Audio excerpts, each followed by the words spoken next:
Assalamualaikum warahmatullahi wabarakatuh. Perkenalkan, nama saya Win Widiarti dengan NIM 23500911030. Pada mini project UTS topik khusus pemasaran ini, saya akan menganalisis klaim green marketing dari 3 produk atau 3 brand yang ada di Indonesia dan mengidentifikasi apakah klaim tersebut merupakan green business yang valid atau greenwashing atau juga ambiguous. Ketiga produk yang saya pilih adalah Aqua, The Body Shop, dan Starbucks. Sebelum masuk ke analisis, saya akan menjelaskan secara singkat. Green marketing adalah strategi pemasaran yang menekankan aspek ramah lingkungan seperti penggunaan bahan alami, kemasan ramah lingkungan, dan proses produksi berkelanjutan. Namun, tidak semua klaim tersebut benar. Terdapat praktik yang disebut greenwashing, yaitu ketika perusahaan memberikan kesan ramah lingkungan, tetapi tidak didukung oleh tindakan nyata atau data yang transparan. Produk yang saya pilih, yang pertama adalah Aqua, klaim bijak berplastik. Profil produk, brand Aqua, Day One, Aqua. Kategori air minum dalam kemasan AMDK atau FMCG. Produk spesifik, Aqua Life, botol air minum dengan kemasan 100% hasil daur ulang plastik. Klaim green yang digunakan oleh Aqua, yang pertama, 100 daur ulang, recyclable, sustainable, eco-friendly. Yang kedua, bijak berplastik. Yang ketiga, slogan Day One, One Planet, One Health.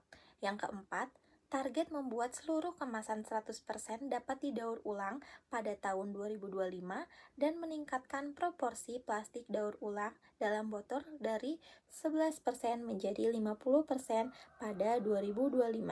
Mari kita analisis per indikator dari Aqua. Yang pertama ada bahan baku. Bahan baku kemasan Aqua Life terbuat dari botol plastik PET bekas baik dari merek Aqua maupun merek lainnya yang dikumpulkan dari bank sampah, pemulung, dan recyclable business unit RBU. Ini nyata dan terverifikasi. Ada proses nyata di balik klaimnya Aqua. Yang kedua, kemasan atau accessibility program. Disinilah masalah muncul. Indonesia adalah negara keempat pengguna plastik terbanyak di dunia. Dan hampir setengah hari, penjualan botol plastik minuman disumbangkan oleh Day One Aqua. Berarti sekitar 2,41 miliar botol setiap tahun. Tapi, RBU hanya ada 6 buah dan hanya ada 4 di kota, Tangerang Selatan, Bandung, Bali, dan Lombok. Bagaimana dengan konsumen di Sumatera, Kalimantan, Sulawesi? Tanggung jawab daur ulang pada akhirnya jatuh ke konsumen, bukan perusahaan. Yang ketiga, proses produksi atau realita versus klaim. Berdasarkan audit merek Break Free from Plastic sepanjang 2018 sampai 2022, Day One berada dalam 10 besar pencemar sampah plastik terbesar di dunia. Lebih lanjut, laporan keuangan Day One mengungkapkan bahwa pada 2021, Day One menggunakan 750 ton plastik, jumlah yang lebih besar dari pengguna plastik Day One pada 2020 yang mencapai 716.500 ton. Yang keempat, ada transparansi informasi. Klaim Day One soal komitmen daur ulang dibantah oleh Ellen MacArthur Foundation yang menyatakan Day One tidak berada pada jalur yang benar untuk mencapai target tersebut. Ditambah lagi, sebuah lembaga lingkungan dari Indonesia menyatakan bahwa program plastik kredit yang didanai Day One dinilai tidak etis dan disebut sebagai greenwashing scam. Aqua tidak menekankan kampanye dibandingkan data konkret, sehingga klaim ini tidak sepenuhnya salah, namun berpotensi misleading, dan saya mengklasifikasikan Aqua sebagai ambiguous. Selanjutnya, produk kedua yang saya analisis, The Body Shop. Brand ini menggunakan klaim seperti quality free, natural ingredients, dan sustainable sourcing.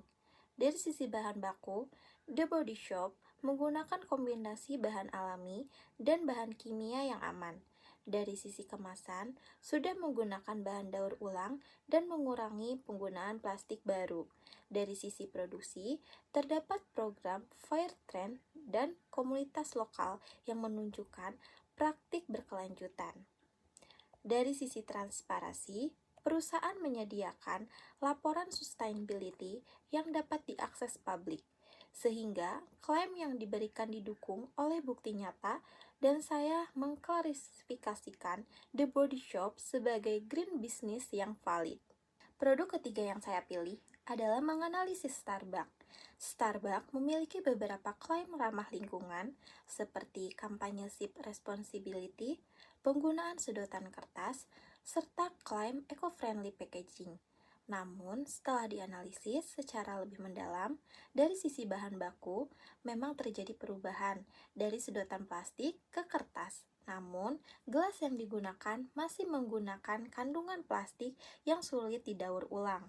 Dari sisi kemasan, sebagian menggunakan produk sekali pakai yang berpotensi menjadi limbah.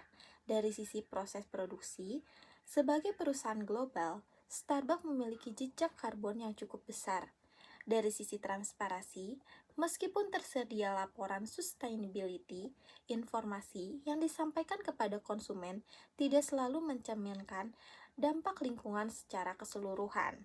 Selain itu, terdapat pola greenwashing seperti attention diversion, yaitu mengalihkan perhatian konsumen ke perubahan kecil seperti sedotan, padahal masalah utama berasal dari kemasan. Oleh karena itu, saya mengklarifikasikan Starbucks sebagai greenwashing karena klaim ramah lingkungan tidak sebanding dengan dampak nyata yang dihasilkan. Kesimpulan dari 3 produk yang saya analisis lakukan, ramah lingkungan itu benar. Ada brand seperti The Body Shop yang memang terbukti menjalankan sustainability secara nyata. Ada juga seperti Danone Aqua yang klaimnya tidak sepenuhnya salah, tapi juga tidak sepenuhnya jelas. Dan ada juga seperti Starbucks yang termasuk greenwashing karena lebih fokus pada pencitraan dibandingkan dampak nyata.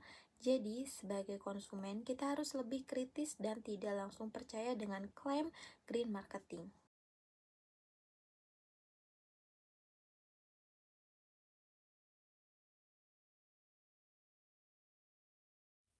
Sekian mini project UTS yang bisa saya sampaikan. Assalamualaikum warahmatullahi wabarakatuh.